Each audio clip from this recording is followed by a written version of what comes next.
What's up guys, Pop101 here. Today we're going to be going over the 6 most powerful weapons ever made for Blade and Sorcery. So let's get started. So first up on this list, I think it's only fair that we show some lightsabers like this lovely dark saber right here, made by myself, model made by Galaxy.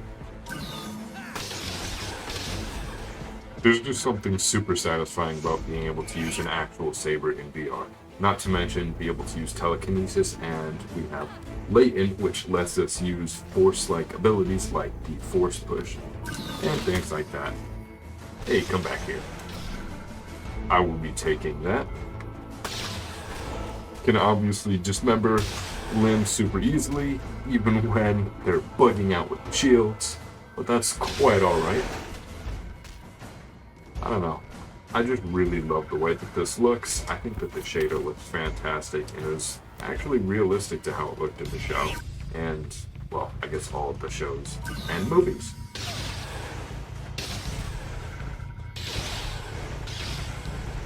Not to mention how good these new blood decals look. I mean, absolutely fantastic. Just look at that.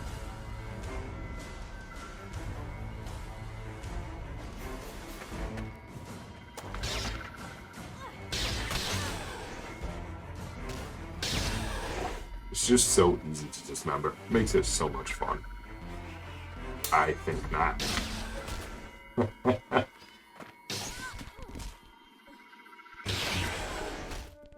You stay now. Now, lightsabers may be a classic, but one I really want to show you guys is this Thunder Fury. And I feel like we need to use 2 of these, or else we really won't be able to see how powerful it really is. Now, this is a weapon I've covered a bit before, but as usual, it is electrified. You can instantly electrocute enemies, and if you guys just saw, there is arcing lightning that goes from enemy to enemy, which I think is just a fantastic ability when weapons are imbued with lightning. So I'm very grateful that it was updated to do that.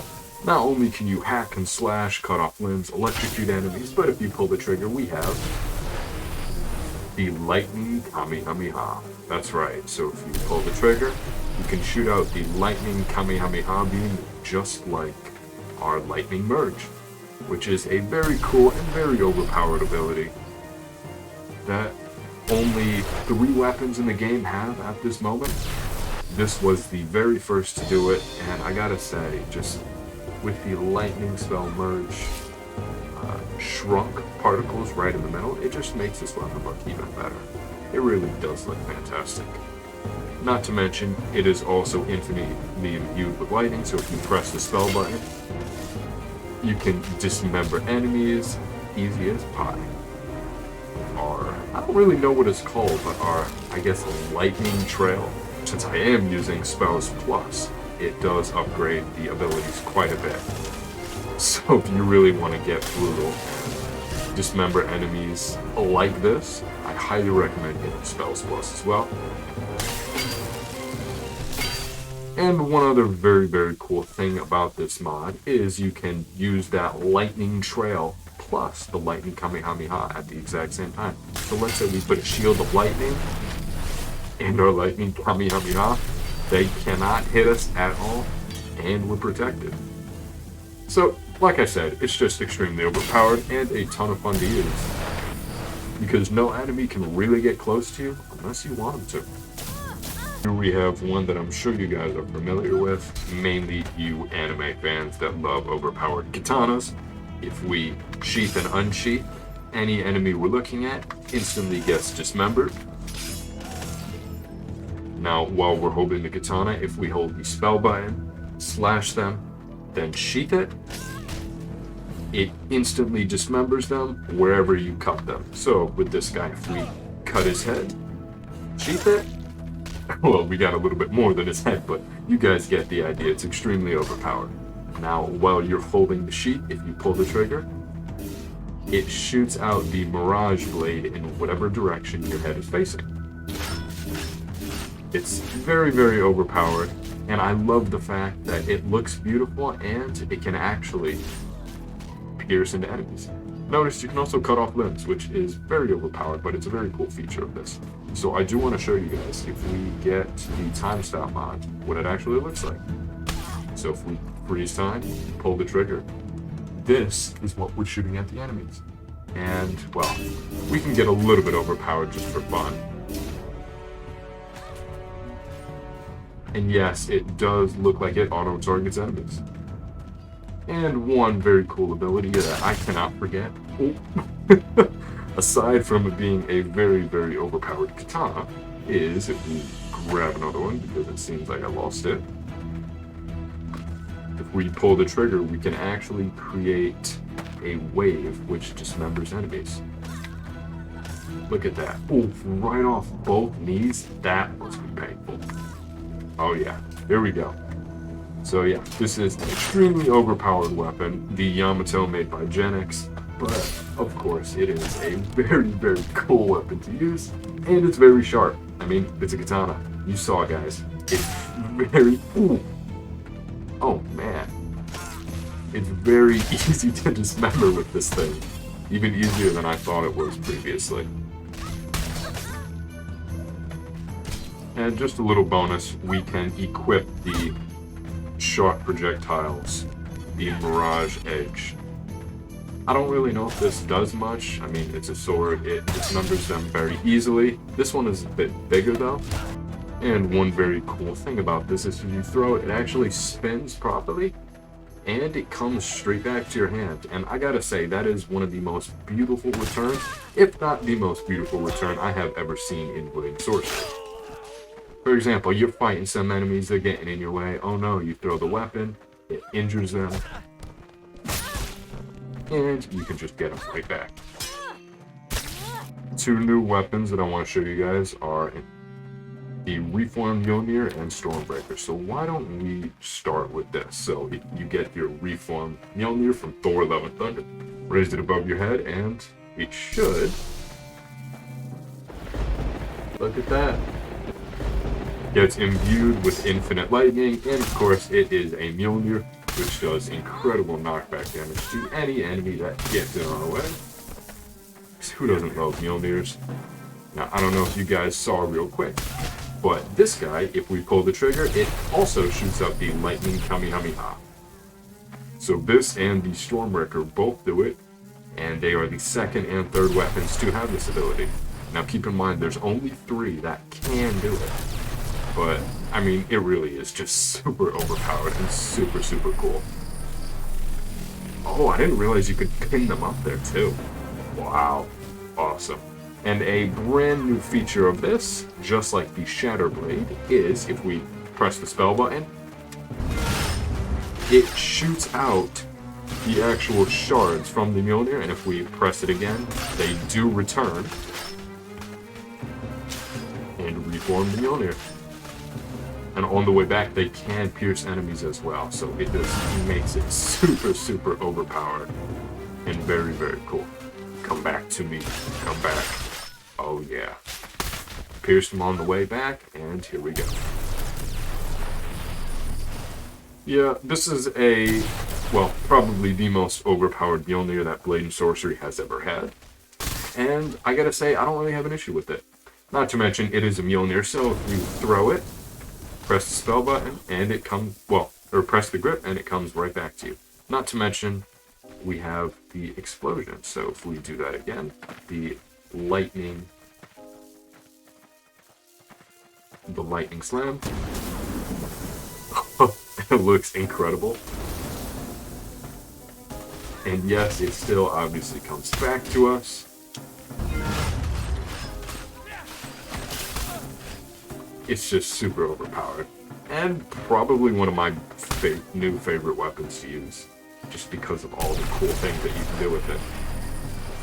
And similar to the Mjolnir, we have a brand new Stormbreaker, which if we raise it above our head again, you'll notice it does get imbued with lightning. So, as always, you can raise it above your head for that beautiful infinite imbue, and it does have some cool emissions on it as well.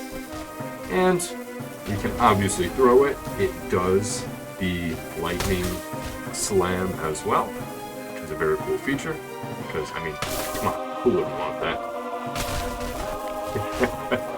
And we do have a very sharp edge right here, so if we hit the enemy, we can dismember them. And not to mention the fact that we can knock them back, and if we pull the trigger, we have the third and final weapon at the moment that can shoot out the lightning Kamehameha. Again, extremely overpowered, but guys, we are getting some much more advanced weapons in Blade and Sorcery, thanks to a lot of the modders learning how to code now, and, well, being able to do a lot more unique things in Unity. So I'm very excited to see how much the modding community is going to learn and keep doing in the future.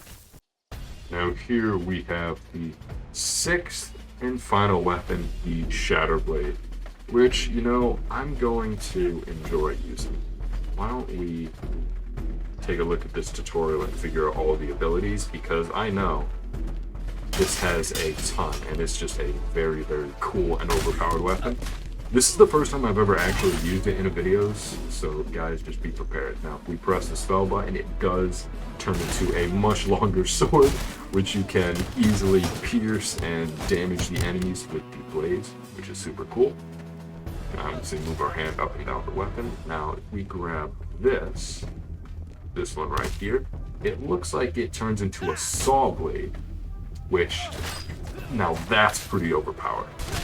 That is so cool, and if we let go of the trigger, it obviously stops. A very complicated mod indeed.